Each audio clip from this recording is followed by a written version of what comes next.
(8월 24일) 수요일 황장수의 뉴스 브리핑 시작하겠습니다. 더위는 가실 줄 모르고요. 처서도 지나갔는데 계속 덥습니다. 정말 덥습니다. 언제까지 이 더위를 참아야 되는지 한전에 대해서 이제는 이 화가 나는 게 아니라 한전에 대한 이 해체를 주장하고 싶습니다. 차라리 시장 수요와 공급에 의해서 전기를 공급받는다면 지금보다는 더 싼 값에 공급받을 수 있을 거라고 봅니다. 한전이라는 공기업적 성격의 기관이 무엇 때문에 필요하냐? 이 주요 국가의 인프라망에 대해서 또 주요 국가의 공공재적 성격의 재화에 대해서 이 공적으로 공급하는 것이 맞다. 그래서 민영화가 안 된다고 좌파나 야당들은 많이 떠들어왔습니다. 의료 민영화도 반대하고 철도 민영화도 반대했습니다. 근데 이쯤 되면 한전을 민영화하려 해서 차라리 지금 한전의 독점 공급 체계가 없어지고 이 발전 사기업들이 생겨나서 서로 경쟁을 통해 가지고 싼 값에 공급하도록 이렇게 하는 것이 더 낫지 않나, 이런 생각까지도 해봅니다. 지금 우리가 사고 있는 전기가 정말 정당한 가격인가 의문이 듭니다. 자, 북한이 오늘 아침에 SLBM 잠수함 발사 탄도미사일 한 발을 발사했습니다. 자, 이번에 북한이 시험 발사한 이 미사일의 위력은요, 이 콜드 런칭이라고 부르는 사출 단계, 즉 수면 속에서 잠수함에서 발사해서 가스를 가지고 압축가스로 수면 밖으로 나간 다음에 밖에서 점화해서 그때부터 목표물까지 날아가는 것이 SLBM의 특징입니다. 그래서 북한이 작년이나 올 초까지 부분에서는 콜드 런칭 단계, 즉 수면 밖으로 사출을 시키기는 했습니다만은 얼마 못 날아갔죠. 작년에는 수면 밖으로 이렇게 쏘아서 이렇게 보내는 부분에 어려움을 겪었습니다. 그래서 한때는 잠수함에서 발사한 척 하면서 사실상 뗏목에서 바지선에서 쏘기도 했고 이랬는데요. 이제는 이 수면 하에 있는 잠수함에서 직접 발사해서 상당한 거리를 날아가게 하는데 성공하고 있습니다. 오늘 북한이 쏜 이 SLBM은 역대 북한의 SLBM 시험 발사 중 가장 먼 500km를 날아가서 일본의 방공 식별구역 안에 떨어졌다고 합니다. 자,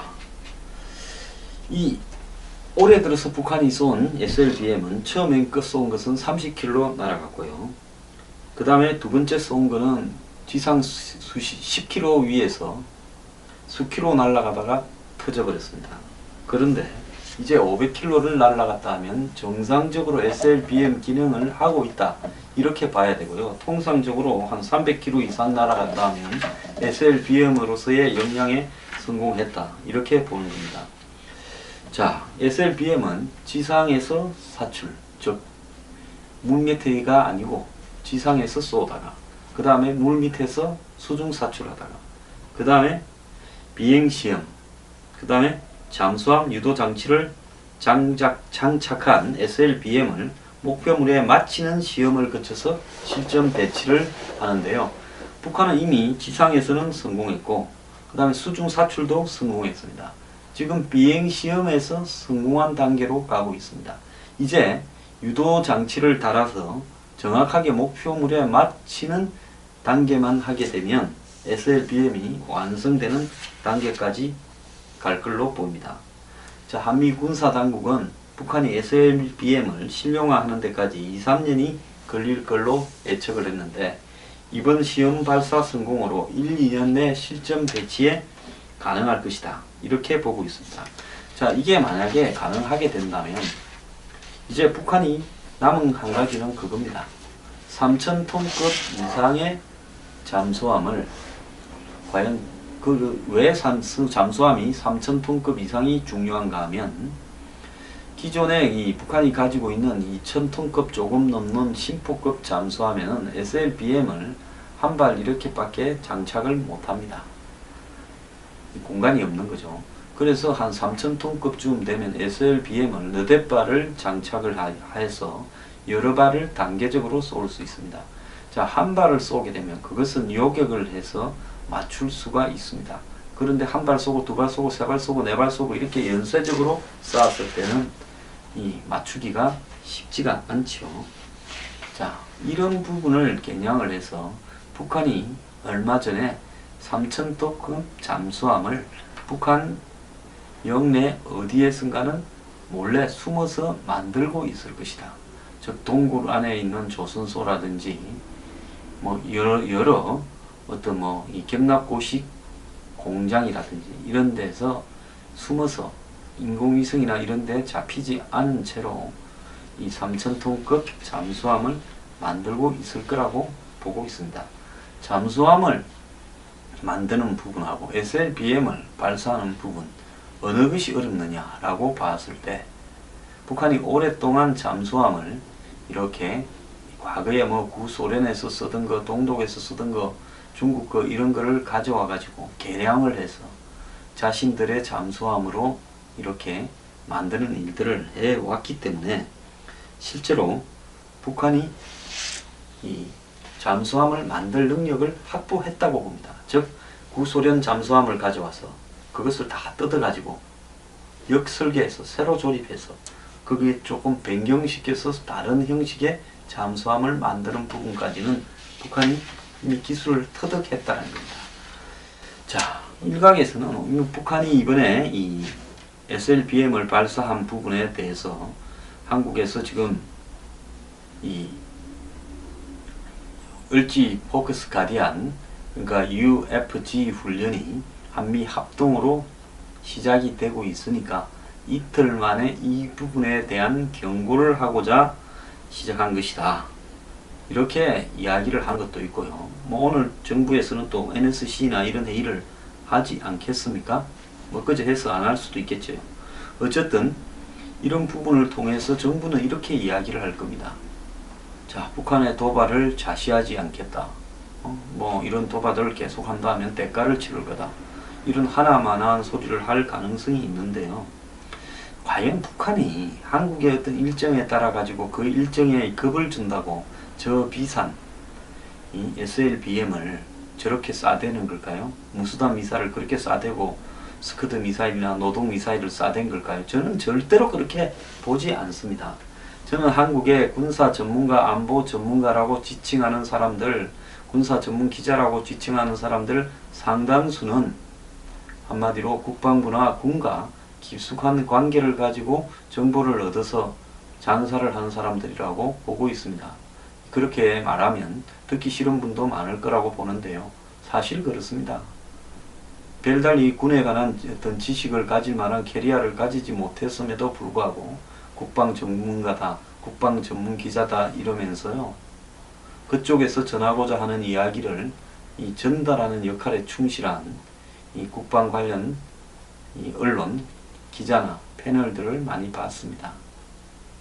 자, 어떤 패널이 저보고 원자력 잠수함을 한국이 만들어야 된다 해서 제가 한미 원자력 협정이나 이런 관계를 고려할 때 한국이 원자력 잠수함 만드는 부분을 미국이 허용치 않을 것이다 라고 하니까 오히려 방송에서 저보고 큰소리 치던데 저는 그건 확실한 미국의 입장이라고 봅니다.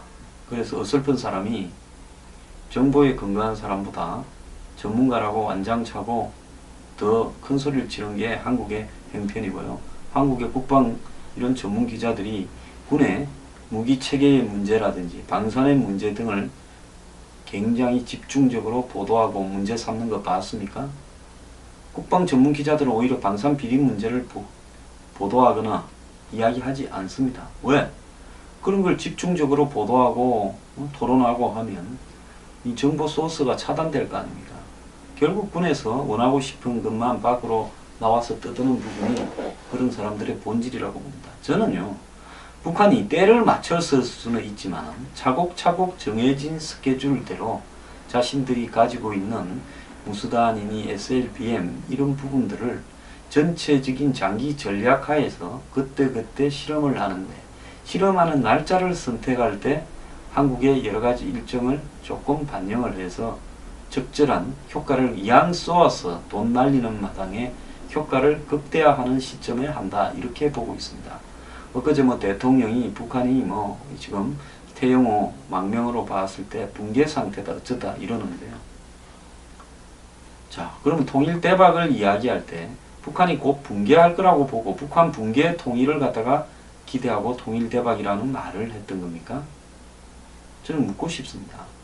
통일 대박을 할 때는 북한하고 잘 지내서 통일을 하는 것이 우리나라의 전체에 도움이 된다, 이런 식의 뉘앙스로 이야기를 했습니다.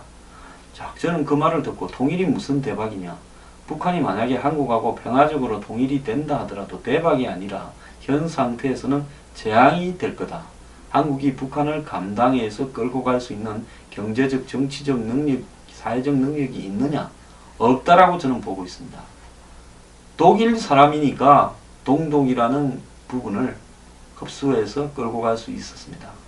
한국은 그때 동독과 서독 간의 관계보다도 훨씬 더 격차가 나고 정치적으로도 한마디로 봉건주의, 전제주의 하에 사는 북한의 국민들을 수습해서 대한민국에 포함시켜서 끌고 갈 능력이 없다고 봅니다.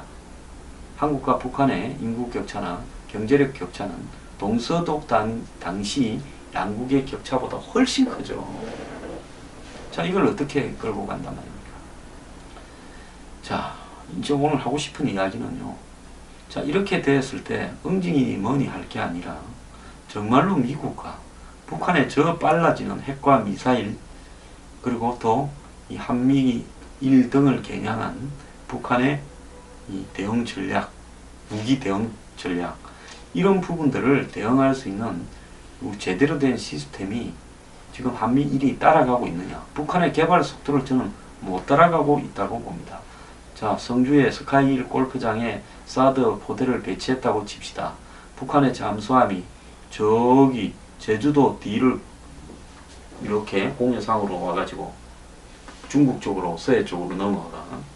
안 그러면 동해 속에서 멀리 공해상으로 가서 저기 서시마 해협을 거쳐서 거제도 쪽 앞이 쪽에 공해상쯤에서나, 예를 들어서 SLBM을 조용히 성주를 향해서 쐈다 칩시다. 등 뒤에서 날아오는 미사일을 그쪽 방향으로 사드 레이더나 포대가 향하고 있지 않는데 그거를 포착해서 다 방향을 돌려서 요격을 한다는 게 가능하다고 보십니까? 저는 불가능하다고 보고 있습니다. 미사일의 지금 속도가 얼마인지 아십니까?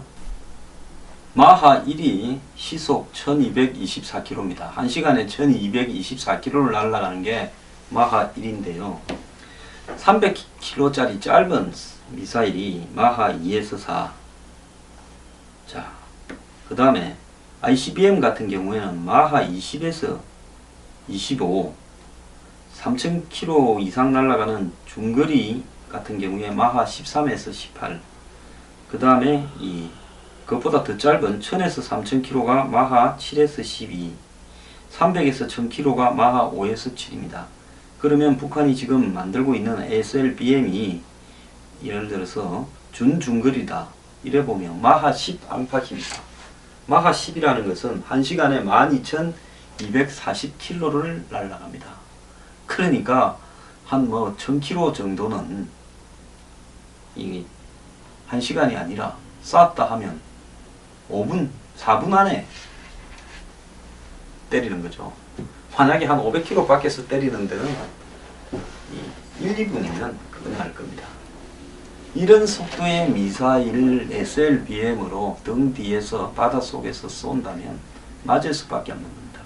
그렇기 때문에 이제는 중국이 저거들을 겨냥한다 이런 게 아니라 사드 포대 한 개로 감당이 안 되는 상황이 벌어질 수 있다. 결국 지금 일본과 미국과 이렇게 MD 체제를 구축해서 즉 지금 한국의 등 뒤에서 쏘는 북한의 잠수함 발사 탄도미사일은 일본에 있는 교토부나 뭐 이런 데 있는 사드 레이더에서 포착하고, 일본이 지금 사드 미사일 포대를 갖다가 두 개를 만들겠다 하는 거 아닙니까? 자기들 돈으로. 그럼 거기서 발사해서 북한의 잠수함을 요격하는 이런 부분으로 가야 되는데요. 만약에 북한이 이 3,000톤급 이상 잠수함을 개발을 해서 거기에 한 너댓 발을 가지고 동시에 SLBM에 핵을 탄두를 탑재해서 한국 쪽 방향으로 쏜다고 하면 과연 이걸 어떻게 막을 것인가? 이제 뭐 또 다른 방법은 있죠. 초계정이 뭐 한다, 이지스함이 뭐 발견한다 이런데, 그럼 이지스함에서 또 북한의 잠수함 탑재 탄도미사일을 요격하거나 이렇게 할 수 있는 기능이 충분한가? 저는 지금 한국형 이지스함이 그런 기능이 되는가에 대해서 묻고 싶습니다. 일본이 가지고 있는 SM-3 미사일 요격망을 갖다가 가능케 하는 그런 정도의 이지스함 성격을 한국이 보유하고 있는가? 저는 그러지 못할 거라고 보고 있습니다.